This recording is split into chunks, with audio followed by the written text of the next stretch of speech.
The U.S., the stock index futures rose sharply ahead of the Wall Street Open today as investors reacted to the news that the government's three-day shutdown had ended. While political news is expected to dominate sentiment, earnings and data will also be in focus. Johnson & Johnson, Procter & Gamble, Travelers, Verizon, Kimberly-Clark, State Street, Capital One and United Continental are set to publish their latest financial figures. In data news, the Philadelphia Fed non-manufacturing survey is set to come out at 8:30 a.m. Eastern Time, followed by Richmond Fed survey of manufacturing activity at 10 a.m. Eastern Time. And in Asia, indices closed with significant gains today following a stronger lead from Wall Street after U.S. lawmakers reached a deal to end the government shutdown. Investors also digested the Bank of Japan's decision to keep monetary policy steady.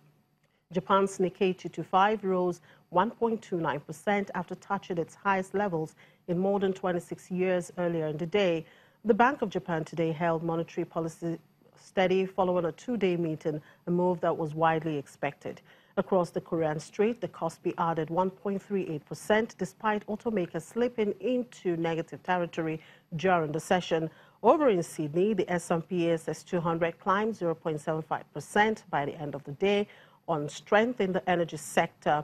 Positive sentiment was also seen in Greater China markets. The Hang Seng Index rose 1.56% after touching an all-time high for the fifth consecutive session earlier in the day. Mainland markets also saw gains. The Shanghai Composite advanced 1.3% and the Shenzhen Composite rose by a more moderate 0.36% to end at 1,950 points. And chief executives are more optimistic about the economic outlook than they have been in many years, despite rising anxiety about geopolitics, cyber threats, and terrorism. A leading survey released by PwC at the eve of the World Economic Forum in Davos found that 57% expect global growth to improve in 2018, almost twice the level of last year, and the largest increase since the survey began in 2012. The PwC surveyed nearly 1,300 CEOs across the globe. The optimism was especially strong in the United States after a year of robust growth, deregulation and tax cuts under President Donald Trump. The confidence level around the global economy over the next 12 months has never been higher in each of the past 5 years that we have, even with all the disruption and concerns that are out there. We'll come back to the reasons why in a moment. The second thing is we had a record increase compared to previous years as well. And we also have the fact that the majority of the CEOs were in the positive side of the equation as opposed to the negative or neutral side of the equation.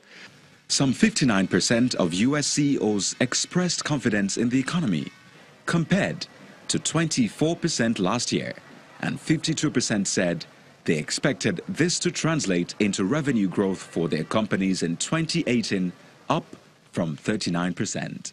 In the case of the U.S., there is no surprise here. You've got a great consumer base. You've got a tremendous amount of innovation happening in the country. You do have rule of law, so everybody knows how to play the game, so to speak, in terms of the way to do business. And the current administration is trying to figure out ways to make it easier to do business as they take regulation down, and obviously the tax reform, which is beneficial to those companies as well as beneficial to companies around the world.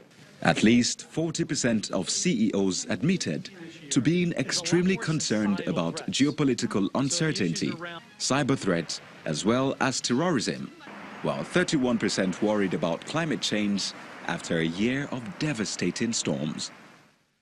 Last week, the World Economic Forum's Global Risks Report pointed to rising concerns about war after a year in which President Donald Trump has threatened to totally destroy North Korea and pull the U.S. out of a deal between Western powers and Iran, which is aimed at curbing its nuclear program. The PwC survey was based on interviews with 1,293 CEOs in 85 countries between August and November 2017. The International Monetary Fund has cut South Africa's economic growth forecast for the next 2 years, citing rising political uncertainty that has dented investor confidence. The IMF said in its World Economic Outlook that more subdued growth prospects were projected in South Africa, where growth is now expected to remain below 1% in 2018 to 2019, as increased political uncertainty weighs on confidence and investment. The fund said it expects South Africa's economy to grow by 0.9% this year, down from an earlier projection of 1.1% given in October. Economic growth was seen at 0.9% in 2019 from 1.6% earlier. Corruption allegations under the leadership of President Jacob Zuma have hurt investor confidence in South Africa, with economic growth slowing to a near standstill in recent years. But markets have rallied since Deputy President Cyril Ramaphosa's election as the ruling African National Congress leader in December, as investors have warmed to his promises to root out corruption and kickstart economic growth. And Angola's central bank may begin the process of fully floating its Kwanza currency in 3 months' time.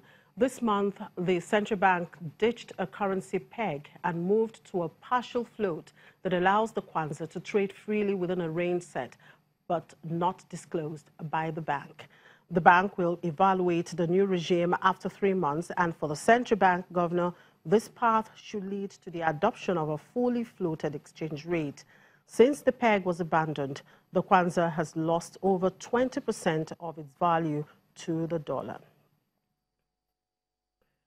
We'll take a quick break, and when we return, we'll look at the developments in the commodities world. To stay with us.